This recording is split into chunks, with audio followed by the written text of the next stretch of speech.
There we go. Can you hear me? Yes! Hey! All the way from Hi. Albuquerque. Yes, all the way from Burke. It's good to see you virtually, of course. It's good to see you too.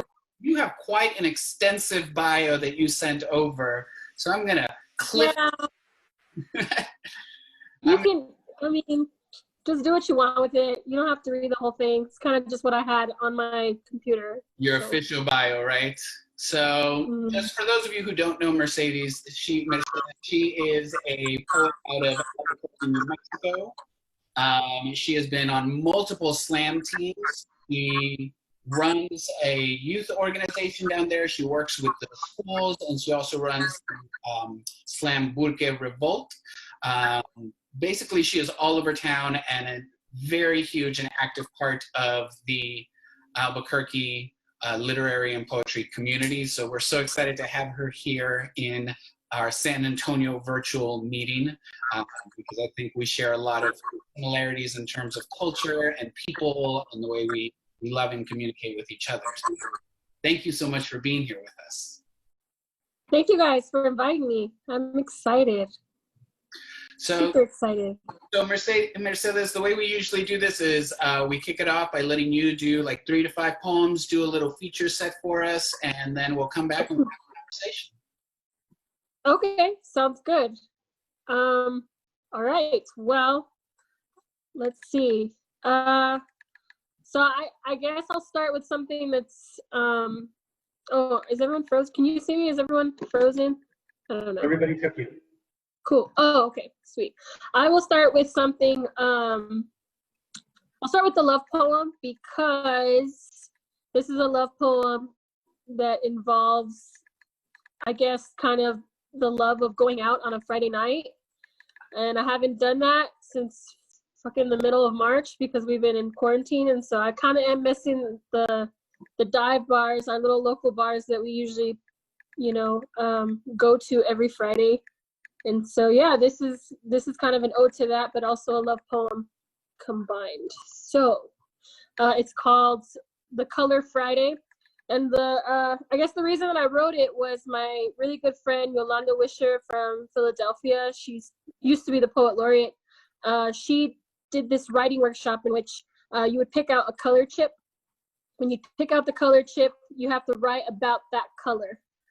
So the chip that I picked out, the name of it was called Dirty Martini, and it was like this really olive green color. So I wrote a poem, this poem, to that prompt. So here it goes. Dirty Martini, no baby. You and I are the color of Jägermeister, black licorice, the dark emerald green of the bottle. My head is still spinning and I stopped drinking that shit when I was 23. But you are a taste my mouth refuses to get rid of. No chaser, no citrus fruit to sink my teeth in or press my tongue to afterwards. I effortlessly swallow you. I've never been the salted olive green, thin stem Sex in the City type drink of a woman, but I think that's why you like me. We're more the color of a Friday night downtown in Albuquerque, decade-old Christmas lights, the ones that glow behind a cheap bar, the orange ember of a cigarette flicked outside of Launchpad, the bartender's sapphire-colored contacts that match so inappropriately with her Azteca brown skin, the cherry-red lowrider bumping South Park Mexican, the charcoal-colored smoke of the burnout he does slowly afterwards, the golden luminosity of an elevated Indian pale ale, La Cumbre Brewing Company, or the banana gloom of a double white from Marvel, the turquoise necklace the homeless man is trying to slang for $5, the indigo sky that fades into a darkness we are not afraid of, my black Sharpie covered over scuffed boots and the burgundy red chili stain on your jeans, the canyon colored lipstick Jessica is wearing, the violet bruise Amanda will find when she remembers she fell walking home drunk, the lime green pack of American spirits in Joe's pocket, the booming neon green laughter of all our friends, and the warm sandia pink love they have for our love. We're Friday night, baby. But really, my favorite is when we are the color of Sunday, sand skin tangled in rose-colored streets, dreaming of the color Friday. Cool. That's that first poem. Yay. All right. Yay, Rooster said. What's up, Rooster? All right, let me look up another poem.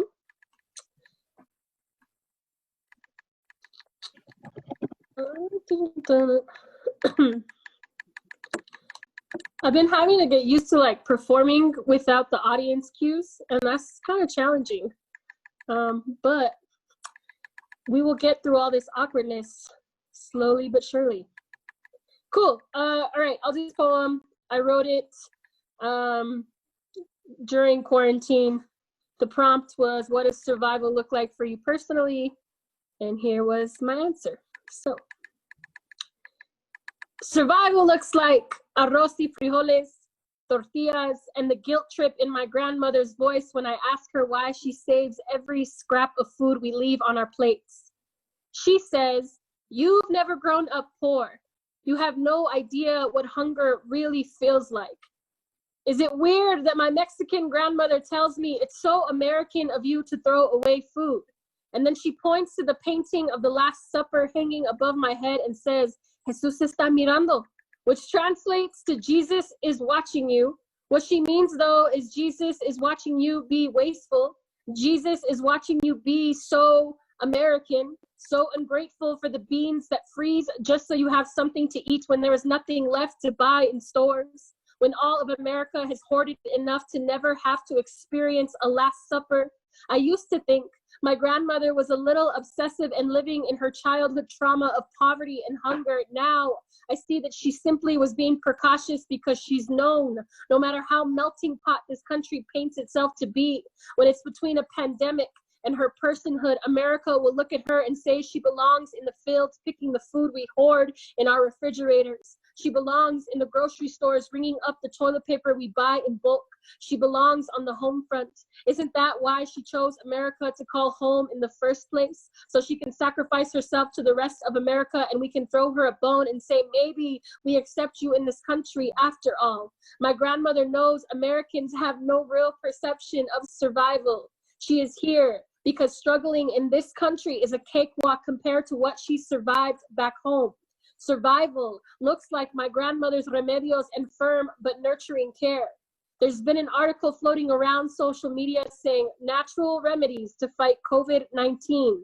So when I click it, it's no surprise oregano is the virus's arch nemesis. And I think of the tea my grandmother brews me anytime I'm sick. Canela, limon, miel de abeja, and oregano. She tells me, vas a acabarlo, Merceditas. You're going to finish it. So I do. And in all my feverish dreams, I meet face to face with my sickness. I give the virus a big old putazo in the huevos and say, your evil ways are no match for Vicks Vapor Rub, caldo de pollo, and my grandmother's remedio, puto. Be gone, fool. And when I wake up, I ask my body to remember the remedies so that when my own family is sick one day, I can tell them to finish it. I can tell them with every fiber of certainty and curandisma in my blood. When this is all over, it will feel like a dream and you will wake up feeling better, mija. Survival looks like hope, looks like prayer, looks like ritual. She lights a Virgen de Guadalupe candle every night and prays for the poor, the sick, and the hungry. That means these days she's praying for everyone, not just our own family. I believe her prayers are like magic. She's been praying so much, I think God put her on a VIP list, very important prayer list. So I know they get answered first.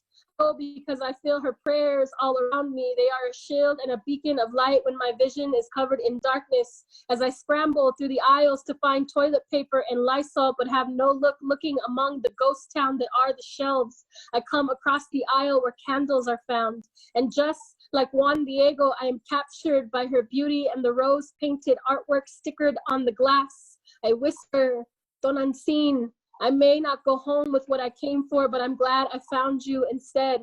Looks like you'll be glowing in my house too. My survival is rooted in my grandmother's resilience. It's rooted in the pot of beans I made to last us until next week. It's rooted in the frozen pack of tortillas in the freezer. It's rooted in all the scraps I've started saving a little more graciously. It's rooted in the spices and herbs she keeps hidden in the nooks and crannies of her cocina. It's rooted in her healing hands that I hope I've inherited when the time comes for me to be the matriarch of my own creations. And the candle I lit that's been burning for 2 days. I pray for everyone's safety. I tell Jesus and God and La Virgen, thank you for blessing us with Mexican grandmothers. They teach us everything we need to know about survival. Cool. That's that poem. And I seriously miss my abuela. I call her Chata. It's kind of like her nickname. So I call her Chatita, and she actually messaged me the other day, and I was like, oh, I miss you. I wish I could see your face, but I'm not going over there because we have to protect our elders and shit, you know? So that's how that's going. All right, I'm gonna do one more because that one was kind of a long one. I feel like that was probably like 2 poems. So I'll do one more poem, and then we can get to talking shit, or talking words and shit. Cool. I'll do this poem, a little more personal. A lot of people have like came to me at some point and are like, you're really intimidating. I get that a lot. I don't know if it's just because I'm yelling when I'm doing poems. So people sometimes are like, you're pretty intimidating, or, you know, you're always like so tough, or you seem really unapproachable sometimes. And so this poem I wrote because I'm like, if people only knew how soft I really fucking am. I mean, I'm tough when I have to be, but for the most part, I think people's perception of you isn't always the same as your perception of yourself. And so this poem is called Relearning How to Be Soft. It is called confidence, and because I'm a woman, people think it's intimidation. But if I was a dude, right, they'd be like, you're just really confident. So yeah, fuck that noise. But anyway, this is called Relearning How to Be Soft. I cry when I see thoughtful wedding proposals on Facebook. I cry when I think of lost dogs. I choke up at father-daughter dances at wedding receptions. I love hearing babies laugh. I get goosebumps hearing the thunder and lightning in grandmother's voices as they say grace at family holidays before we sit down to have a meal. I'm thankful when prayers are answered. I'm thankful when they're not. I'm thankful I'm being prayed for. I like seeing the underdog win. I secretly root for them even when they're up against my team. Most days I am an underdog. Most days I fall short. Most days nobody really understands, so I have the audacity to label myself misunderstood. Some days I label myself no good. Some days no good is good enough. I get tired of pleasing people. I'm a people pleaser, but I ain't no doormat, and I have my mama to thank for that. I'm more of an open door, not to be mistaken for an open book. I won't let you read everything about me. I need to trust you first. By open door, I mean I'll literally hold the door open for you. And I don't expect you to say thank you. I'm just a firm believer that making people's lives a little easier throughout the day makes the world seem like it's not on fire all of the time. I ain't no firefighter, but if I can extinguish one person's pain with a poem, you bet your ass I'll write that poem over and over again. I'll write a poem for you, but really, it'll be for me. I don't know if that makes me selfish or selfless. I like friends who go on roller coasters with me. I like friends who would punch my name right out your jealous mouth. I have friends and they are all gunpowder and firecrackers, sage crystals and brujeria, old dirt roads and riverbanks, Zia tattoos and chimichangas that all sups, all tooth and cackle when we laugh. I have friends and they make the best mirrors. Reflections aren't always beautiful, but they're real, and really I dream of looking in a mirror and seeing the ugliest parts of myself. I almost become unrecognizable. That's one of my deepest, darkest fears. See, I shared something I don't always share out loud. You're welcome. Maybe I am an open book. Maybe I swear too much. Maybe I chew with my mouth open. Maybe I'm a mama's girl and my dad's first real dance with love. By the way, I love my parents' love story. By love story, I mean they divorced when I was 12, but if they hadn't, I wouldn't know the beauty of letting something go so that it can grow into what it's truly meant to be. That's real love in my book. All this to say, I got real love all around me.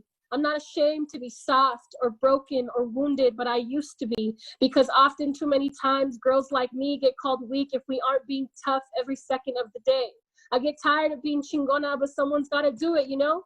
I know you see me and you see hard-headed, thick skin and a mouth with a switchblade for a tongue, always with my fist in the air and the loudest voice in the room, even when I'm trying not to be. I want you to know that I cry in the shower weekly. I tear up when I hear Tennessee whiskey on the radio. I'm so very angry at all the things I cannot control, but I ask for the serenity to accept them. I've been taught how to move forward, and yet it's always the hardest lesson for me. I believe that all things happen for a reason. I believe I'm here for a reason, learning how to cut open a little more each day on the inside, y'all. I am all love. I am loved. I love with everything I have in this life. I love that I'm alive. Cool.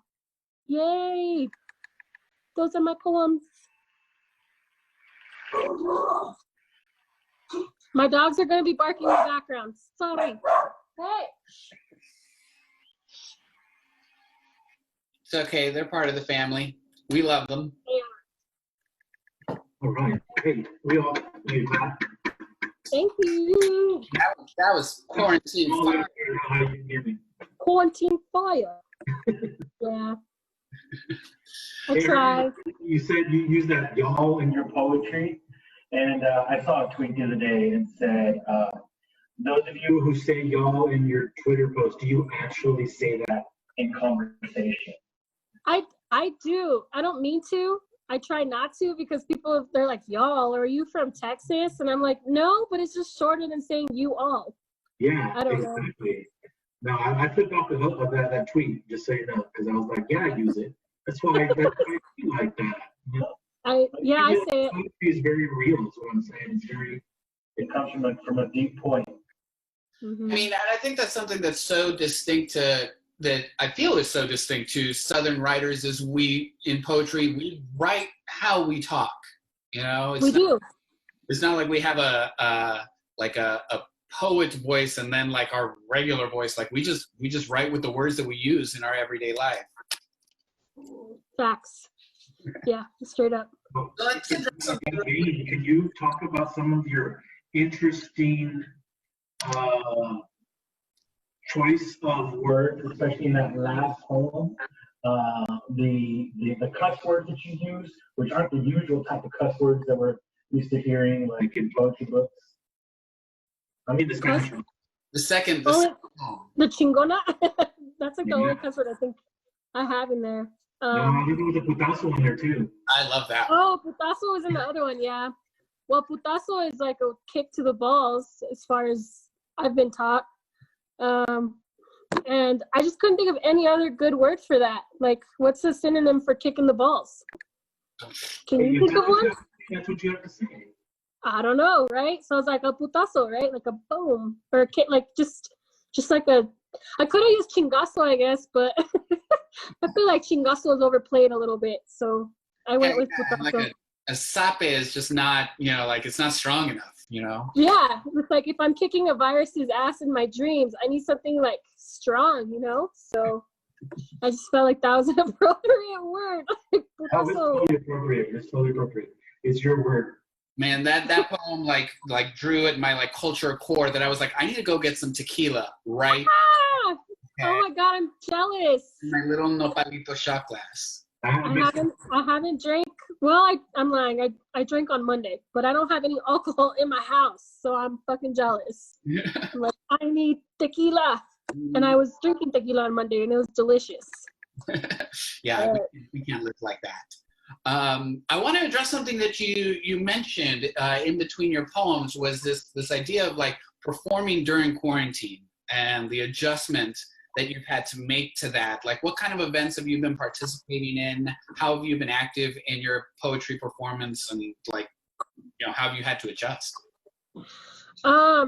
Yeah, I've done a couple of like interviews or like readings, I guess, like with friends. And it's been weird. Like, again, there's no audience cues.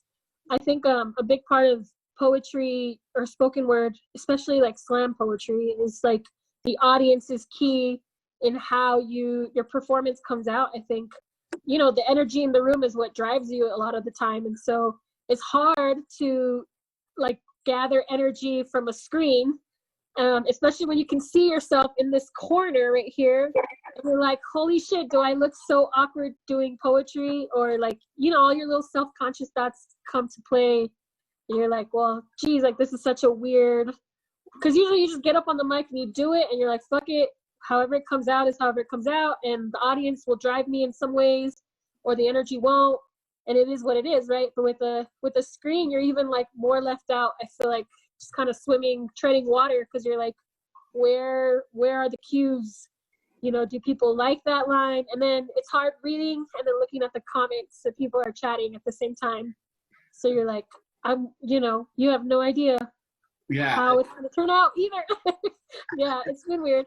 I think it goes back to your attribute of being like a chingona, you know, like, because like when there's an audience, like you get immediate feedback, right? But in this, there is no immediate feedback. So you just got to do you and just be like, I know I'm confident in my shit, and y'all exactly. Yeah, and even then I was like, I feel like I sound like such an awkward turtle reading these poems, but fuck it, it is what it is, and we're here for a good time, not a long time. So that's how it is. That's how it goes. But yeah.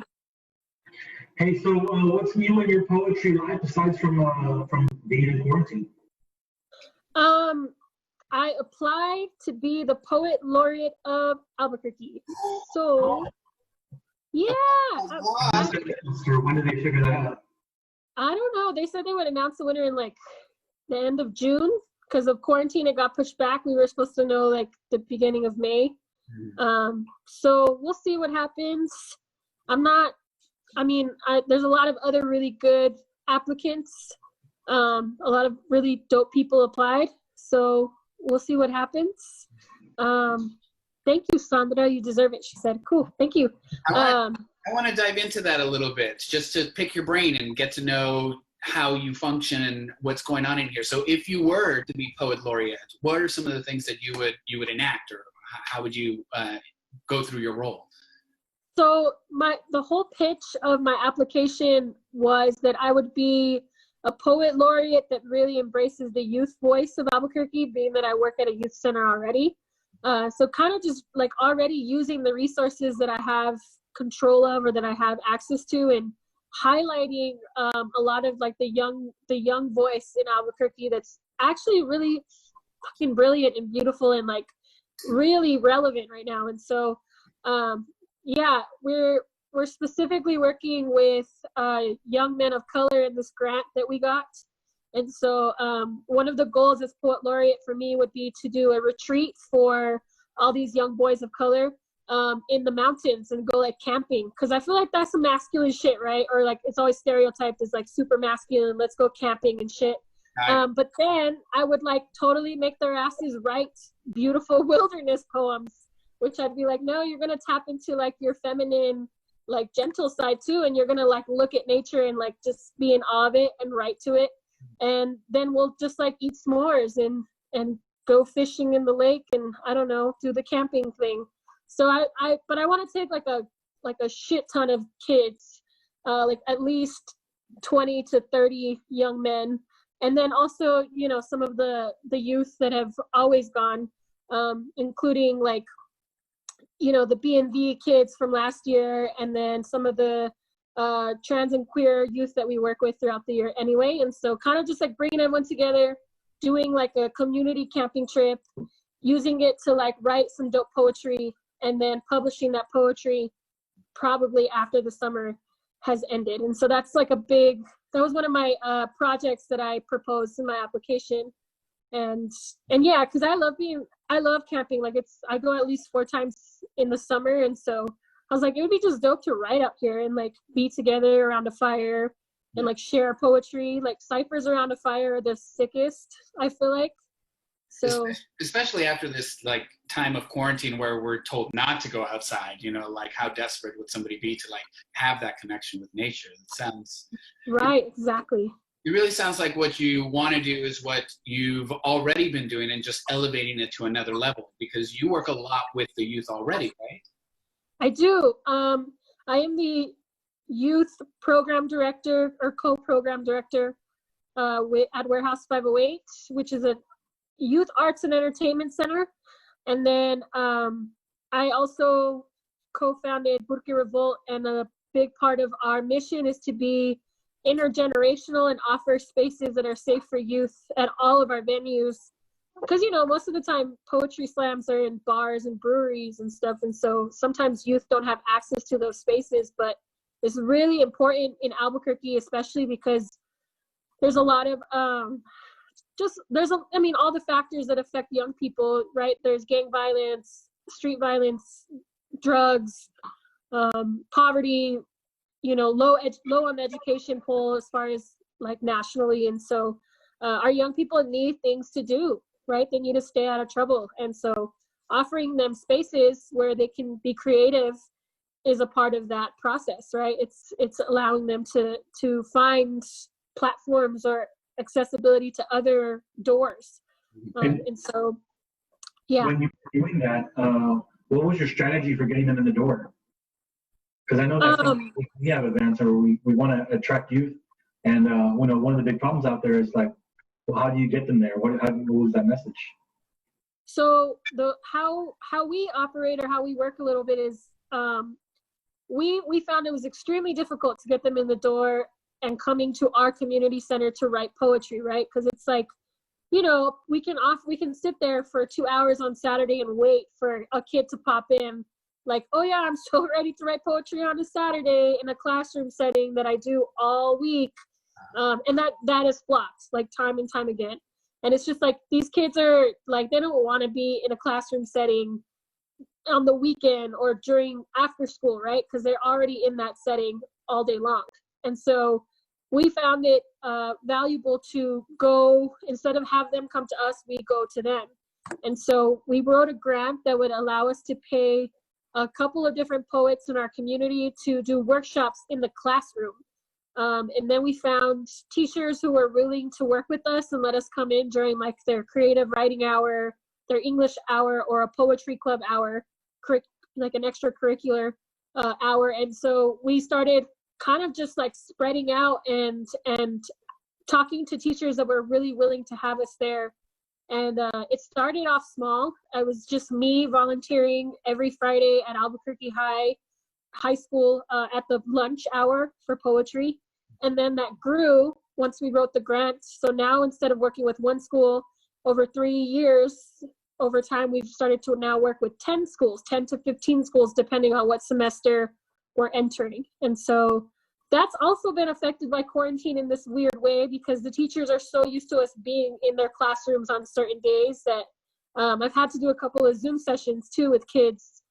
Even though I'm not a teacher, I'm still like a poetry artist, teaching artist. And so Zoom workshops has been where it's at for this quarantine period too. But anyway, we're in the classrooms, and then we would kind of just highlight and promote the poetry slams and the opportunities to get involved in the community. We have them follow us on Instagram, and because email, no young kid checks their email, like nobody fucking checks their email. I don't even check my email, right?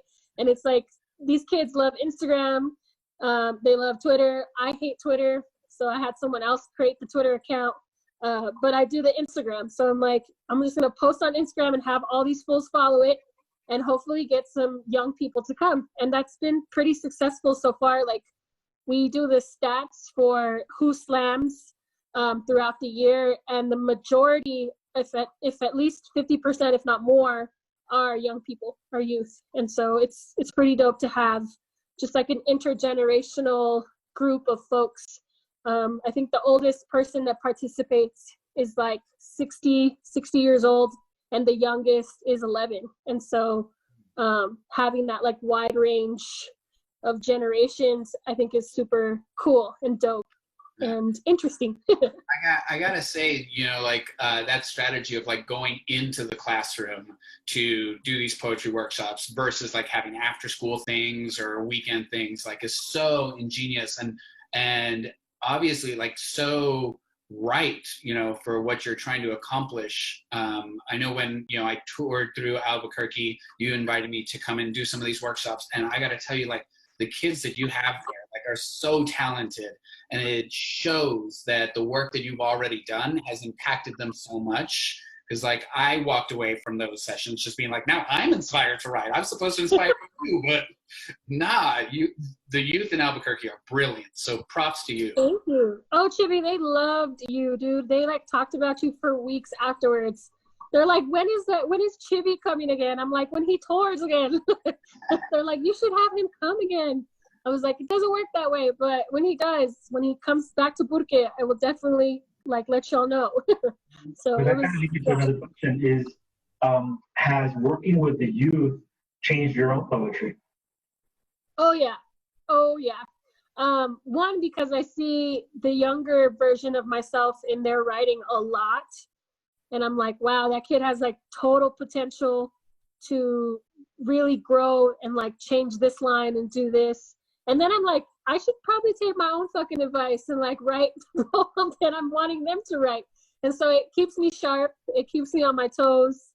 It reminds me of the growth that has already been made listening to these young people. And then it teaches me a lot too about like what they really care about, and what's really important. Like what's the best way to stay relevant or active in what they feel is super important. And so, yeah, it's definitely like a learning experience overall. Let's talk about that influencing in the writing, because like, so obviously your work with the youth has influenced you a lot as a poet, but also like your second poem was very, abuelita heavy, like Chatita. Like, can we talk about Chatita? Like, how has your family influenced your poetry? Because growing up in a very Mexican-centric community, like family is everything. So how has that influenced your writing? I think it's just one of the key identifiers of how I write and what I write. I was trying to write as a younger poet. Like a lot of times when you're young, you write for slam, right? Because that's the only thing that's accessible to you at the time. And doing that is problematic because fuck poetry slam. It's not actually like real. It's not a real meter of how like brilliant you are. It's just a construct. yeah. And then B, like, it was stressful because it's like, what do we write about? And finally, a mentor of mine was just like, you need to stick to writing what you know. And I thought about that. It stuck with me forever. Like every time I write a poem, it's like, write about what you know.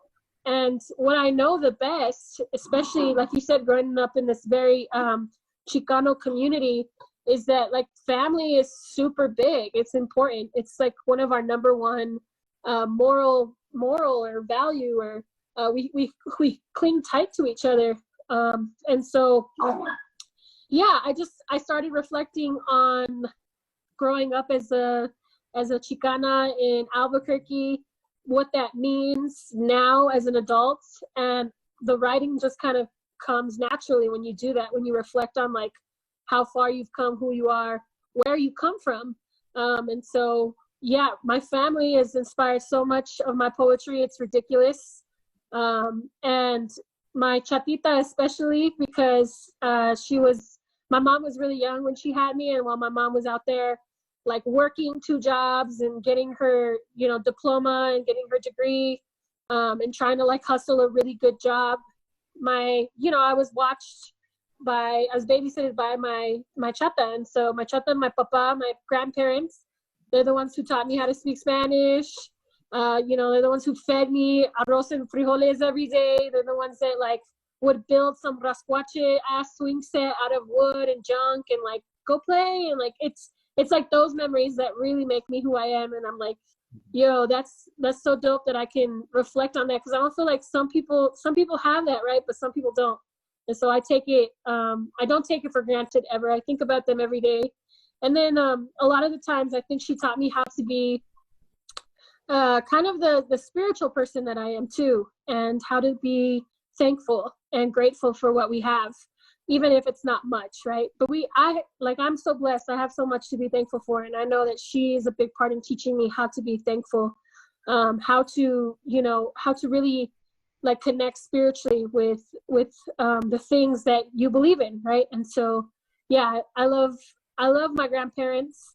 They're fine. This quarantine shit for them is like every day. Like they don't go anywhere. They like, at most they go to the casino sometimes. And they're like, no, we're going to save money if we don't go. So I'm like, cool, just don't go to the casino then. But they love home. Oh, I'm sorry, I didn't mean to cut you off. Before we move on, I just want to remind everybody in the chat that you're welcome to also ask some questions. So put something in there, and then we can ask Mercedes. Hey, you definitely have there's a spirituality in your pieces, and I'm thinking that you know what you just mentioned from your grandmother, but I also see a sense of storytelling, and I see that there was that one piece that I saw of yours, Yale, and it's the name of the street. Oh, Catherine and Yale. Catherine and Yale. And I showed that to my students, and of course they really enjoyed it. They were really affected by it. But I think that poem, and some others have a sense of storytelling. Can you talk about that one? Yeah, I think I don't know what it is. I think poetry and storytelling go hand in hand. And I mean, as far as I've learned from what I've gathered or what I've been taught, is that we as indigenous folks have been using poetry and storytelling way long time. And so they're kind of just like intertwined together. And it's in some communities, it's called testimony, or like passing on the stories generation to generation to generation. And so I think storytelling kind of comes naturally in the writing sometimes, because I think that's in a big way how we've been taught how to communicate and how to really like harness each other in and hold each other tight, because we remember the stories that we've been blessed with, right? Or the stories that make us who we are. And so I've always been kind of a little story writer as a kid. I used to write like little stories or make up movies and plays in my head all the time. My mom used to think I was such the weirdest kid, because I'd be like talking to myself, writing a story. And then naturally, I never thought I was a poet, because I was like, poetry is the dead white guys that they teach in class. And so I never related to poetry ever, until I saw Chicano poets perform. And then I was like, that's storytelling. That's a story. They're telling a story. It's not even so much a poem. And then I learned you could do both. Like you can intertwine, you can have all these poetic devices or tools and intertwine it with the story that you're trying to tell. And it comes out as a very intriguing story-like poem. And so, yeah, that's just kind of I feel like that kind of just comes naturally in my writing personally. But I do recognize that in a lot of indigenous poets, the storytelling element is just there. And I don't know if that's something that we've naturally inherited because that's been embedded in our communities for centuries, or if it's something that you really have to work on and use your craft to like hammer out and stuff. So yeah. Who were some of those Chicana poets that you first When I was 17, I saw Jessica Helen Lopez, Carlos Contreras, Damian Flores, Joe Romero, Ken Rodriguez, Hakeem Bellamy. They were like the first poets that I saw in my community, the veteranos, right? And I was like, whoa, like what the hell? I didn't even know this could be poetry. This whole time I'm thinking it's just Shakespeare, Robert Frost, or Walt Whitman.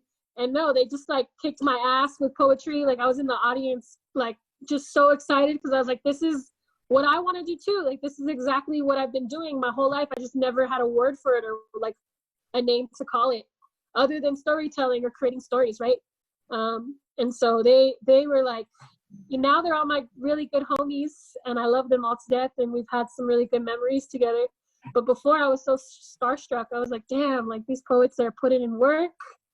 They're like making me feel all jittery inside and like full of happiness and joy and connection and love. It was awesome. It was just like a great moment. I'm glad it happened. That seems to be a very common connection amongst writers of color, is especially in poetry, where it's like we didn't really embrace it instinctually. We had our own forms of it until we saw somebody else, a lot of times in slam, show us that our voices do matter and the way that we speak and the way that we write is entirely valid. It isn't all dead white guys, you know? Yep. And this idea of storytelling, I think you hit the nail right on the head. Like, it goes into our history, like this oral tradition that Indigenous and Latinx folks have always had. Like, I remember when we would go to bed as kids, like my dad would like tell us stories, but he would tell us stories of his childhood. He wouldn't read from a book. It was all him like telling us his stories, you know? Yeah, yeah. My grandpa is like the biggest storyteller. He'd always tell me these wild stories, like these crazy stories. And I'd be like, where do you get this shit from? And I think that's naturally something I've like inherited from him, because he would tell us some crazy stories either to scare us or just to entertain us. Like What's the craziest one you can think of right now, just off the top of your head? I don't know if this is a common story between like Mexican families, but he told me this story about destiny. And like, he's like, you want to know what destiny is? And I'd be like, yeah, what is it? And he's like, so a man, you know, one time climbed a mountain, and in the mountain he found a bruja, and the bruja basically told him his future by reading his palm. And she was like, you're going to end up killing your parents and your wife one day. And he was like, no, that's crazy. Like, I would never do that. You're a crazy old bruja. And so he climbed down the mountain, and when he got home, he saw his wife having an affair with some other dude in the bed. And so he got his shotgun. This is a crazy story. I'm telling you, I was like 5 when I heard this shit. So he got his shotgun and he killed the people in the bed because he thought it was his wife and some other dude. And then the wife came in and it was like, those are your parents. They came to visit. Those are your parents. And I was like, what the hell? Like, this is such a crazy story. So then the fortune came true. And then he ended up like leaving. He ended up leaving his house and being punished because in whatever world this was, he had to go to a lion's den to be punished. And so he was in the lion's den. I'm telling you, it's a crazy story. He was in the lion's den, and this lion was crying. And he finally like approached the lion, and he was able to pull a little thorn out of the lion's paw, and the lion never ate him. And then that's as far as I remember. Like, he just lived in the lion's den after he killed his parents. Like, he shunned himself. That's an amazing story. And I think, you know, I don't want to break it all down, but it sounds like a combination. It sounds like a Chicanization of Oedipus Rex and Daniel. Yeah. Yeah, maybe. I don't know. Maybe that sounds about right to me. But like somewhere there was an ancestor who heard the original Oedipus Rex and said, no. It's era una bruja, right? And then like, you know, and then changed it all up for the gente, you know. Yeah, for real. And so he would tell us that story, and I don't know what the purpose of it was, but I think he was just like, I just want to see you guys flip the fuck out. Like, I just want to see your faces. And I would be like, that's not a real story. He'd be like, yes, it is, mija. Destiny. It's a part of destiny. And I'd be like, whatever. But yeah, he would tell me that story. And then, you know, like the story of La Llorona and the Chupacabra and the Cucuy and whatever else. Ya sabes, lo regular. Lo de siempre. Yeah.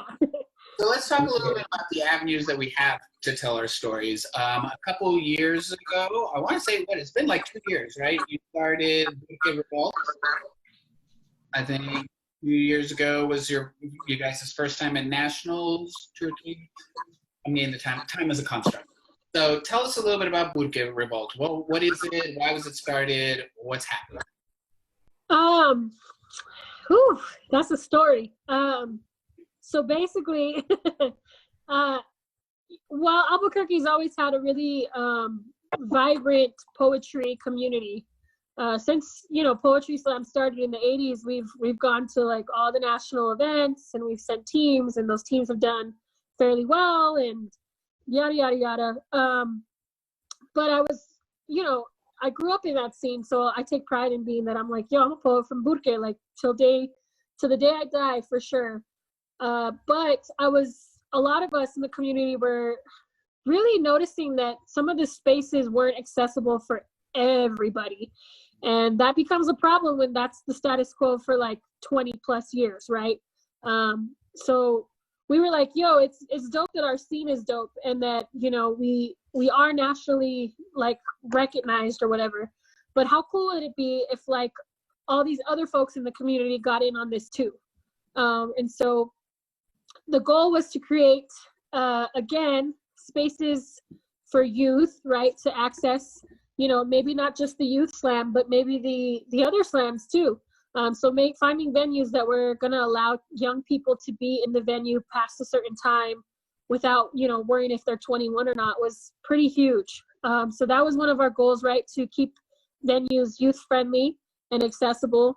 But another goal of ours was to start creating these specialized spaces for members of our community who wouldn't otherwise feel as safe or brave or comfortable in spaces that are super male dominated. And so, you know, just like WALPS was kind of created in that same spirit, we decided to create this show called Women of Color Open Mic, Woke. And actually the person who like came up with that and wanted to like run that show was a 14-year-old youth that has been in our poetry community for a long time. And all her 14 years of life, she was like, hey, I'm 14 and I want to start this Women of Color open mic, and I would really love if you guys would back me up on it. And so we were like, fuck yeah, like that's totally dope that you're thinking of that at such a young age. And so shout out to Sarita Sol Gonzalez. She's our hostess with the mostest, our FemC for our Women of Color open mic. And then that space obviously is for women of color. And then my homegirl Eva Crespin, who is often seen doing duets and group pieces with me, her and her partner were like, there isn't really a space for our queer and trans folks, our two-spirited folks, to feel like, you know, that's their space. So they created Respira, which means breathe, if you didn't know, in Spanish. And that open mic and slam serves to cultivate a space for trans, queer, people of color, and youth. And so that's that space. And then we do obviously a youth slam for our young folks, kind of just to set up a team to send them to B&V. And then we do a college open mic and slam so that we can send a team to Cup C. And then Burke Revolt, kind of like the hub of everything, is the team we send to national and regional events. And so it's all this big umbrella, but there's at least 5 shows, like a executive committee of 12 people, and we're all like working nonstop to cultivate space for many different people in Albuquerque. Yeah, sounds like there is no shortage of poetry in the city of Albuquerque. So that there's not. There's like, I think there's like 8 shows happening a month. Some there's like twice a week. We do 5 alone. So like the other shows and the other the other people are running, man, it's kind of crazy how much is going on, but it's awesome and it's brilliant too to see like so much is happening behind poetry. So yeah, we're pretty lucky to have people that really give a shit about creating poetry spaces in Burke. Speaking of Burke and this rich heritage of poetry, there's also a pretty rich heritage. I'm thinking because of the university there and because of the culture of some page poets, some literary poets. Is there a lot of connection between those communities, the page poets and the stage poets? You know, I think that relationship is complicated more than I would say it's like, yeah, we totally all get together all the time. Because I think academia plays a huge part in that, right? Like, I think, you know, slam is that vehicle of like, you don't have to have a degree or be in a creative writing class 101 at the university to be a poet. You can just show up and spit on the mic and, you know, that's it, right? So slam obviously makes shit accessible for people that don't otherwise have the privilege or the means to go to college, or, you know, study whatever they're studying. So I think there could be more connection for sure amongst literary page poets, you know, strictly literary page poets, and strictly, I guess, performative spoken word poets. That's always been like an argument I feel like in every scene, right? Like what differentiates between a slam poet and a page poet. But I think where the bridges are starting to like be built, Levi Romero, who is our Centennial New Mexico Poet Laureate, the state Poet Laureate, he's always been super involved with what we're doing with slam poetry, using that as a tool to teach some of his classes at the University of New Mexico, because he is a professor. The same with Jessica Helen Lopez. She uses, the community events, the outreach, the slam poetry, the performance aspect of it a lot in her classrooms in college too, at UNM. And then Carlos Contreras, same thing. So we're finding the bridges that are like now making academia a little less like rigid and strict on like what is considered a poet, and we're transforming that through the ethnic studies programs. So the big one is Chicano studies, obviously, because that's where all our adjunct instructors are, teaching classes. But they're using their experience in slam and bringing it into the college classrooms as well. And so I think now more than ever, we're starting to blend and become one big, large community. And so I was going to say, what would be the perfect way to bridge that than making you the new Poet Laureate of Albuquerque? That would be awesome. I don't want to jinx it, but I hope so. I would really love that. Knock on wood. Let me ask you something here, because you mentioned, Albuquerque Revolt's the team that sends is the group, the show that sends teams to regional and national competitions. No tea, no shade, and I know it sucks, but how relieved are you that you will not have to drive all the way to Florida this summer? Oh, fuck. Super relieved. Because you know what? I made that drive to North Carolina for Southern Fried. Oh, man. Talk about a drive. I was like, yo, I can drive fucking anywhere. If I can drive from Burkett all the way to North Carolina, I'm a road warrior for sure. But super relieved that we don't have to drive to Tampa Bay. Because we were gonna do it. We were like, if these flights, aren't on the cheap, and we don't get this money, we're just gonna drive, yo. That's just what we're gonna have to do. Or find some alternative regional or slam that's closer. But Southern Fried was so fun last year that we were kind of hoping to go again. And so yeah, we loved it. It's a phenomenal event. But yeah, I remember when I heard that. When we were in North Carolina and you said that you guys drove there and were driving back, I'm like, our drive is 21 hours. I don't even want to think about what your drive was. So I think 60 hours total, there and back, because it was 30 on the way there, 30 roughly on the way back, and those were with obviously stops at gas stations and eating. We went to Waffle House. I think it's all a blur. It's one big experience at Waffle House, but I'm pretty sure we stopped at a Waffle House somewhere in Alabama, and then somewhere closer to North Carolina. And yeah, it was the South. Traveling through the South was interesting for sure. It's an the important question is, when you got back, how much time did you have before you could see these people again? I think, I never get that time to kind of recoup or get it, reset myself for some people's energy, because I spearhead a lot of the things going on. And so sometimes I just have to work with people, no matter if I just spent 60 hours in a car with them. Luckily though, the team we took, I love all of them. They all hold such a dear place in my heart. It wasn't a drama, one of those teams with some bad blood or drama. And so, yeah, I think it was 3 weeks that we got chops. But that was 3 weeks, we would see each other here and there for workshops and, stuff that we had to do that we've already promised to.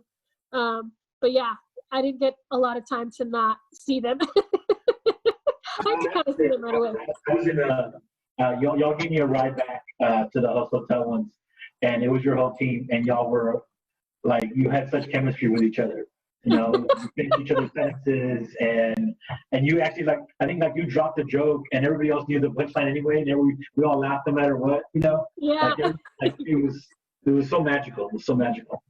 They love my jokes, or at least they tell me they love my jokes. Because if not, I'm like, get out of the car. Just kidding. No. So let me ask you this, because we only got a few more minutes left. With Southern Fried not happening this summer, what are you looking forward to doing this summer if we are allowed to have a summer? Well, we definitely registered for internationals in Dallas. So if that happens, we'll definitely hopefully send a team, no matter how last minute pickup-ish that team fails or seems, because we did pay. So that's something we're looking forward to. And then, yeah, I think more so just working with the young people and creating like a poetry summer camp of sorts. That's something I feel like our team is looking forward to too. And then just getting back to not normal, because I feel like maybe the new normal is going to be completely different from what was normal before, but getting back to that kind of community feeling of being able to just come to the poetry slams and see each other and hug each other and stuff. Manuel Gonzalez, who was the poet laureate I think 4 years ago, he suggested like a huge pachanga between all the poetry slam communities in Albuquerque. So we just throw this huge ass party, poetry, open mic, whatever, we have DJ. yeah, just like everyone who's a poet come through and just have like this big like reopening party. And then just do like a huge cipher and dance and laugh and, just vibe and connect again face to face. So I think we're all looking forward to something like that. Oh, yeah. The flights are real cheap right now, so maybe we'll join you. You should. You should come through. Or we could go to San Antonio, and then you guys can come to Burque or vice versa. Like, it would just be dope just to connect. Real quick before we leave, you keep saying Burque, and most people say Albuquerque. What's the difference between Burque and Albuquerque? So when the Spanish colonized Albuquerque, they, you would say Albuquerque, and there's an extra R in Albuquerque, Albuquerque. And so white people, though, just didn't know how to fucking say Albuquerque, like most things that require you to roll your R's. And so they changed the name officially to Albuquerque so that you wouldn't have that extra R. So all the old timers were like, fuck that, like, we're Albuquerque. And that became kind of long for them to say too, apparently. And so they just shortened it to Burque. And that kind of highlights that R that went missing or got erased when the name of the city got switched to Albuquerque. So anybody who's like from a hood or a barrio or like has connections with some of like the OGs or the veteranos in Albuquerque, they know that the city is called Burque. And so kind of like a slang word for it, or like a slang name for Albuquerque, but there's no difference, only that Albuquerque is like the official name of our city, and Burque is what we call it if you are from, the neighborhoods. And so yeah, I call it Burque. That's really interesting, and I love the history of that. One more question, and then we're going to let you close with the poem. And this question actually came from Rooster. He put it in the chat earlier. You obviously have a very strong connection to your indigenous and Latinx heritage. You represent that heritage very much so, both in your writing, in your style, and in the things that you do. You're a proud Chicana woman. So the question was, what do you think are the next big steps for Latinx and Mexican-American poets in writing and media in general? Oh, man. I know it's kind of heavy. That's a big question, Rooster. What the heck? Just kidding. No, I think what's next, I've been thinking actually about this like for 2 days, because someone had brought to my attention that like the whole scandal with American Dirt, that book, that fucking book, man. And that like, a lot of the commentary was like, well, they were criticizing what's her fucking face for saying like, I wish I was browner so that when writing this story, right?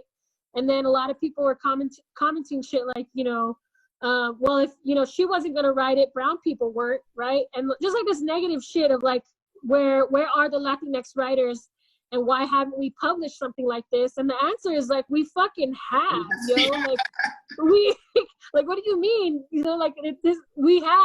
definitely have.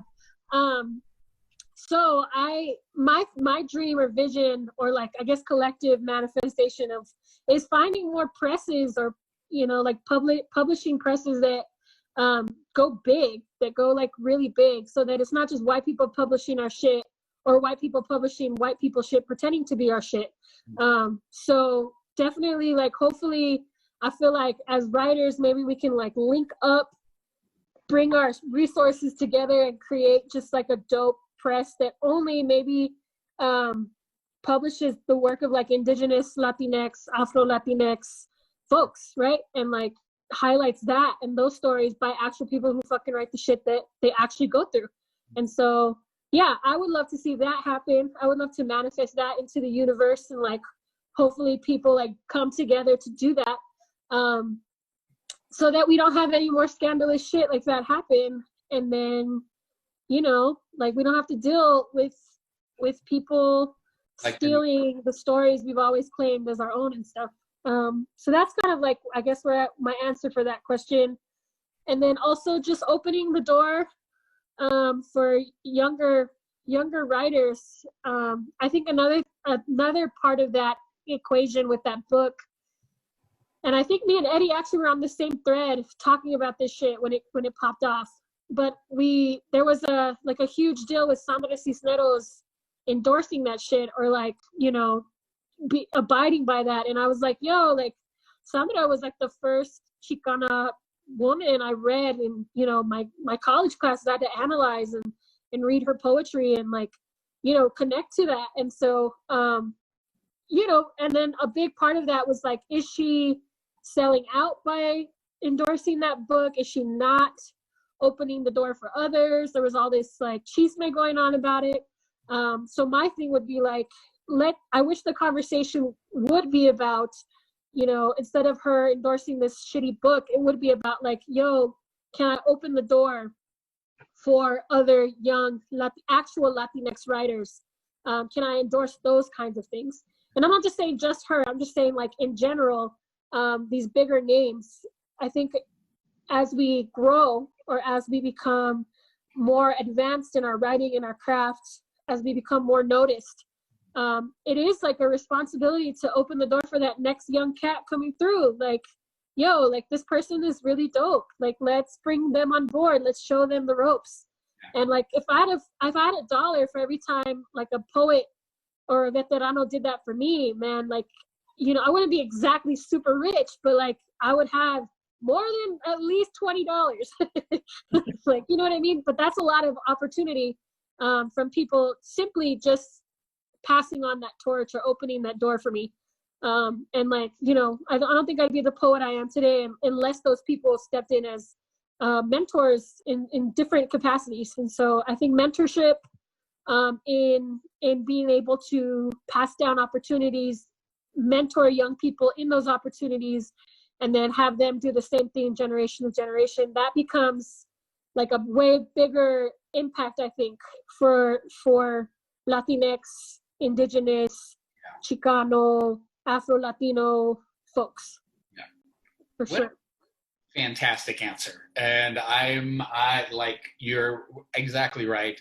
I'm glad we didn't start with that question, because we can spend a whole nother hour like just dissecting that answer and diving into it, because there's so much that you said in there that is so valid and so worthy and that deserves so much consideration. So thank you so much for that.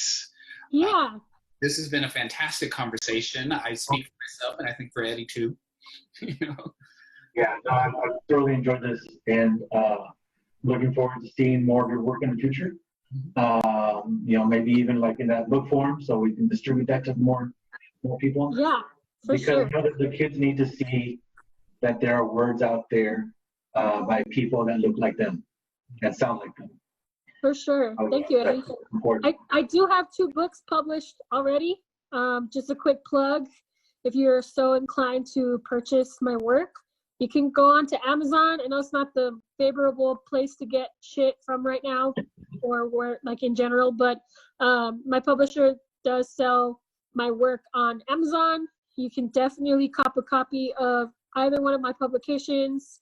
If you look up Swimming with Elephants Publications and you type in my name, three of my publications will come up, and you're more than welcome to purchase any of those. So. All right. So Swimming with Elephants is the name of the publisher?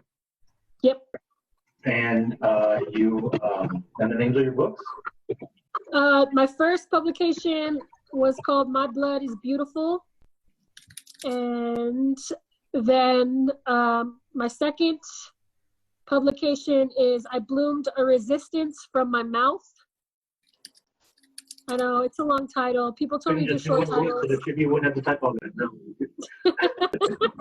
And then the last publication is actually a joint publication. Me and my homegirl Eva collaborated on a book together and then toured all of California last spring. So that book is called Chicana Revolt, and that's Chicana with an X, like the mestizo or the mexica. So. Got it. All right. So if you want to read some more of her work, go find it on Amazon, Swimming with Elephants publication. Support local artists, support indie artists as much as you can during this time. But right now, Mercedes, this conversation has been fantastic. I just want to let you close it out with one more poem before we go. So please bless us and some more. Cool. Thank you guys so much for tuning in. I'll end with this poem, and then I hope you have a beautiful, magical, blessed, awesome night. So this poem is called Chisme and Lavender Caramel Coffee. Hey, you girl, with your hair tangled into a bird's nest, face like West Mesa, full of red dirt hills popping out of the surface, and blackheads like petroglyphs, wearing your favorite baggy sweatpants and a hoodie you've worn for the last 5 days. You should know you are beautiful. Don't let Instagram models convince you otherwise. They are beautiful too. Beautiful is a word that means many things, and you should know you are one of its many definitions. So instead of folding into yourself, say thank you, I know. No, it is not a conceited response. It is fact. Fact 143, your voice is a gift that has yet opened itself all the way. So when you're having girl time over lavender caramel coffee, chocolate croissants, and some very important chisme at some hipster coffee shop that popped up in your neighborhood, and the white lady a table over apologizes to her client, I'm so sorry we're having such a hard time hearing each other. The girls next to us are just being so loud. You don't stop speaking at the volume you are currently using. It is taking you time to be that comfortable being that loud in public. Besides, she has already apologized for you.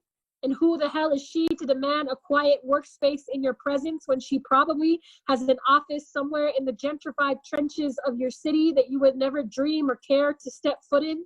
With your sonic boom, cottonwood falling in the bosque voice, be proud, mama.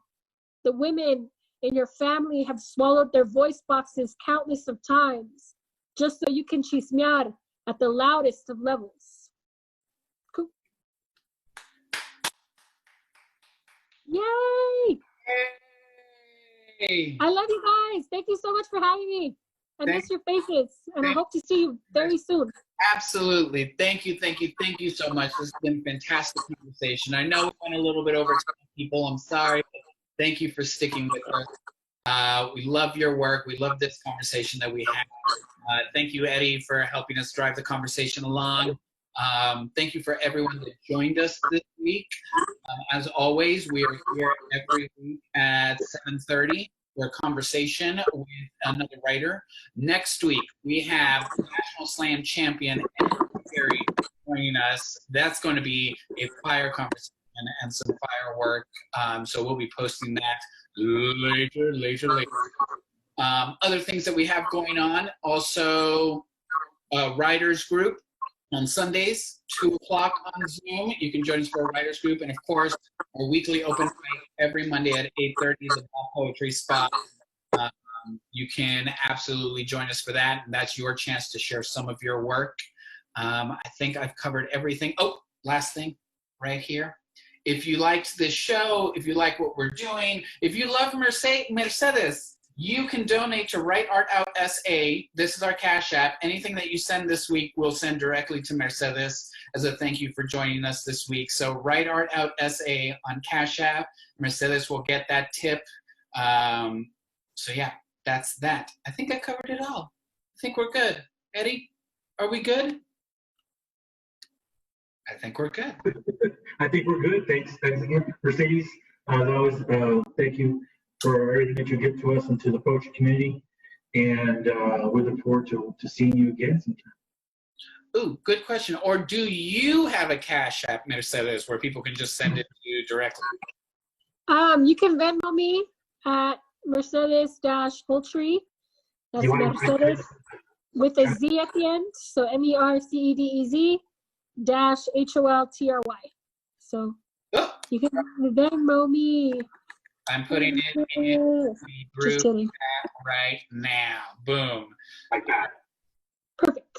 And done. That was Mercedes Holtry, everyone. Eddie Vega joining us as a co-host. My name is Chibby. This has been fantastic. Tonight has really been absolutely fantastic. My heart is full. Thank you for everybody for joining us. Snaps, claps. Take care of yourself. Stay home. If you go out, wear a mask, stay 6 feet away, social distance, all that fun stuff. And we will see you in the new world, everybody. Good night.